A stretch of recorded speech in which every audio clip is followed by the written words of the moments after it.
alasan beliau kenapa tidak menggunakan media sosial. Untuk itu kita langsung serahkan saja pada Dr. Kiai Haji Abdul Ghafur Maimun 20 menit, kemudian langsung Gus Bahak 20 menit. Monggo.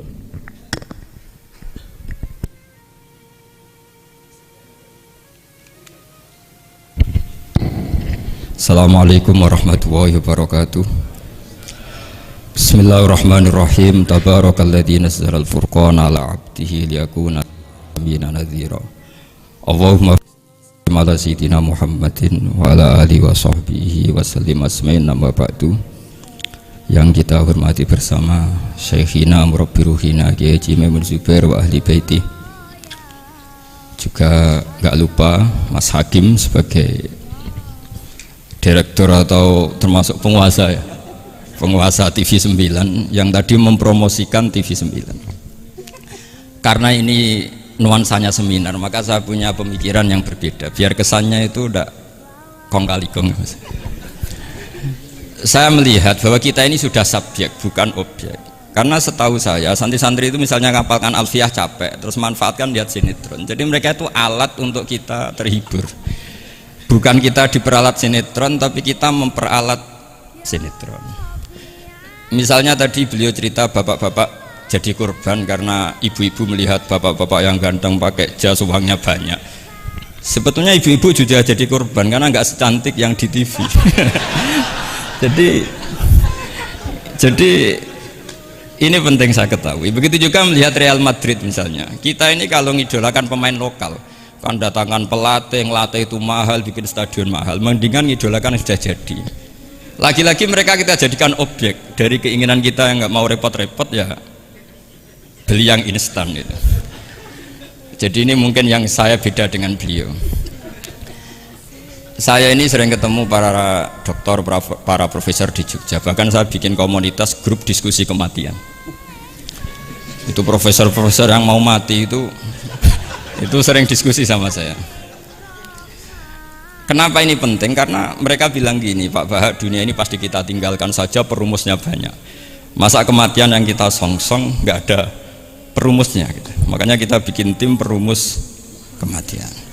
Terus saya bilang, ini bedanya profesor sama intelektual. Kalau intelektual itu diskusikan yang profan, dunia itu profan, nanti habis. Kalau kematian itu abadi. Maka untuk orang jadi profesor, sarannya harus tahu tentang kematian. Dari provokasi ini banyak teman-teman diskusi kematian. Ini penting saya utarakan karena dunia apapun hebatnya seperti yang dipandang Mas Hakim, bisa dibalik juga. Misalnya orang bilang Israel nggak bisa dikalahkan, sebetulnya hingga sekarang pun Palestina nggak bisa dikalahkan. Hebatnya apa Israel? Nyatanya tidak bisa menghilangkan Palestina, paling di Google dihapus itu saja. Sama, apa sih hebatnya punya TV banyak, pemirsanya banyak? Sebetulnya TV itu menggantung banyak pemirsa, dan itu kita. Sebetulnya mereka yang bergantung kita, apa kita yang bergantung mereka? Zaman ibu-ibu belum ada sinetron, mereka terhibur, ngerasani tonggo, petanan, macam-macam. Artinya punya cara untuk hiburan. Lalu TV-TV ini menjadikan mereka objek untuk jadi kaya. Ini gimana supaya kita jadi kaya, mereka jadi pemirsa, jadi apa, macam-macam. Jadilah kita objek. Tapi karena kita orang pinter, ibu-ibu pinter, sebenarnya TV mereka subjek juga, ibu-ibu. Delok bojone ra ganteng ya delok yang di TV kan gitu. Jadi ini pembanding saja karena ini acaranya seminar, nanti eksekutornya yang penasehnya Gus Yofur, muharirnya ini nanti itu. Jadi menurut saya ini saya seperti pesan Gus Iid, kita sirsan saja, serius tapi santai. Karena setahu saya sering diskusi sama Gus Yofur. Kemarin diskusi tentang waktu di Denmark, di Eropa itu disamakan, dikonversi waktu yang ada katulistiwa. Apa setiap negara punya aturannya sendiri? Karena Denmark itu ada masa tertentu yang siang itu sampai 3 bulan. Sampai sekarang saya sering diskusi sama beliau tentang itu. Terus tentang Mina Jadi, tentang macam-macam lah. Setahu saya begini ya, pernah ada guyonan di beberapa ulama. Pernah dipertanyakan, cengkeh itu kan wangi, sehingga kalau kue tar itu dikasih cengkeh. Oke, kita sepakat dalam konteks bikin kue tar itu cengkeh dikategorikan pewangi. Lalu kategorinya adalah pewangi. Pertanyaannya berarti kalau orang haji, ihram, merokok itu wajib bayar dam karena pakai pewangi. Itu hampir putus. karena dikonsensus oleh ahli-ahli pakar kue itu termasuk kategori pewangi. Tapi ketika ada pembanding ini Mas, ini pentingnya pembanding. Lalu berarti orang Jumatan disunatkan rokok, kan harus pakai kesunatannya kan pakai pewangi gitu. Nyatanya tuntas juga, nggak jadi, artinya keputusan itu udah jadi. Jadi kalau saya ditanya Gus Barok, cara ngelawan apa hegemoni Barat atau derasnya media massa, ya sudah kalau nggak punya kan nggak keserang. Makanya saya tidak punya gitu. Jadi orang susah ada gelombang pornografi kan karena lihat. Gus Barok mungkin lihat sehingga merasa ada gelombang pornografi. Lah saya kan tidak punya, makanya saya nggak serang. Karena dulu ngaji saya itu Darul Mafasid Muqaddamun ala Jalbil Masoleh. Kalau disara-saran saddan lidharo'e, kalau rawan bahaya ya tidak usah. Ya saya kira gitu, kira-kira alasan saya kena. Selain mungkin saya tidak kuat beli Gus Barok gitu. Tapi kan tidak pantas, saya termasuk orang yang dianggap keren terus nggak kelar itu, tidak mampu beli. Tapi yang saya mencintai anak-anak Anwar karena sealma mater dengan kita, dan nanti kalau misalnya ada tanya jawab ya biasa saja seperti dulu. Anda tidak harus yakin saya benar, meskipun Anda jangan yakin pendapat Anda benar. Tapi masalah media memang mulai dulu Banu Tamim itu pernah juga datang ke Rasulullah bilang innamat hanazinun wa dhammana syainun, itu masyhur. Ya Muhammad, kita ini iman tanpa dijajah Anda, kita iman karena bukan kalah perang, dan kita komunitas yang besar, sehingga perlakukan kami dengan khusus. Karena sekali saya muji Anda, maka pujian kita adalah menjadi zainun laka, menjadi hiasan, menjadi pencitraan yang bagus bagi Anda. Wa inna dhammana syainun, sekali kita mengkritik kamu maka kamu dalam bahaya, syainun, maka kamu akan hina.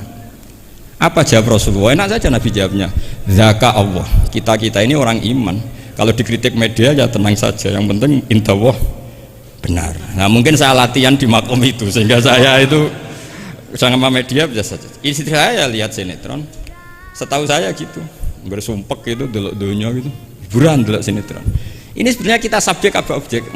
Kalau menurut Mas Hakim objek, kalau saya ya kita subjek. Kalau bosan ya ganti saja.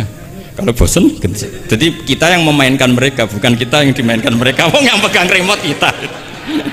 Nah, saya kira ini yang ringan-ringan saja, seperti pesan Gus Iyad tadi, sersan itu serius tapi santai. Ya biasa saja menurut saya, ini zaman nggak bisa dilawan ya. Saya juga beberapa kali ketemu menteri, ketemu pejabat ya, kita sering diskusi. Kadang-kadang mereka bilang, Gus, mbok ya usul tentang sebetulnya tata negara itu kayak apa. Saya bilang ini basa-basi, ada pakarnya, tata negara itu sudah ada pakarnya. Kalau sampean tanya tata akhirat, saya jelaskan. Ya tata akhirat itu kamu di dunia harus sujud. Dunia ini nanti profan, jabatan menteri itu profan. Kalau akhirat itu abadi. Akhirnya ngaji sama saya. Enggak bab itu tapi. Ini penting, bagaimanapun kita umatnya Nabi yang diamanati menyelamatkan umat ini sampai dunia akhirat. Kalau yang di dunia sudah ada spesialis ya kita terima, bagaimanapun orang Islam itu kalau bisa ya fit dunya hasanah. Tapi yang sudah agak-agak berKTP akhirat kayak saya jangan dipaksa. Ini penting ya, karena memang ayatnya wafil akhirati hasanah gitu. Jadi kita tidak boleh hanya bicara kompetisi antar TV macam-macam. Kalau antar program pengajian mau saya, karena itu ya saya kira demikian. Ini penting ya pembanding itu, karena saya punya cerita ya, betapa Rasulullah SAW ini sangat-sangat akademik ya. Saya punya cerita agak serius. Setelah ini selesai, saya ini terakhir Gus Barok. Suatu saat ada seorang sahabat, ini yang disetujui atau diamini oleh para ahli tafsir. Dia perang gitu atau ditugaskan ke Nabi itu. Di kitab saya sahabat itu namanya Muhallam bin Jassamah. Saya nggak tahu kalau nama itu di kitab Anda karena beda kitab, namanya beda. Dulu itu kalau saya jago Tyson, kok Tyson kalah, oh di TV saya Tyson menang gitu. Tapi semenjak ada real time katanya nggak mungkin nanti. Kalau Tyson menang ya menang semua. Tapi kalau kitab itu beda. Di ayat idza darabtum fi sabilillahi fatabayyanu itu. Kemudian Muhallam bin Jassamah ini membunuh satu orang. Di kitab saya namanya itu Amir bin Atbad. Setelah dibunuh, padahal orang ini setelah terdesak melafatkan la ilaha illallah Muhammadur Rasulullah. Dalihnya ini kan tentang informasi juga ya, ini kaitannya masih informasi, saya bukan menyempal dari tema. Ditanya sama Rasulullah, Kenapa kamu tetap bunuh padahal dia sudah melafatkan la ilaha illallah? Kata dia, innama qalaha muta'awwidzan. Dia melafatkan itu karena muta'awwidzan saja, ingin berlindung dari serangan kita. Kata Nabi masih ya Nabi itu kan nggak mudah terpancing emosi. Halla syaqaqta an batnik. Mbok kamu bedal ya, atau kamu bedah lah hatinya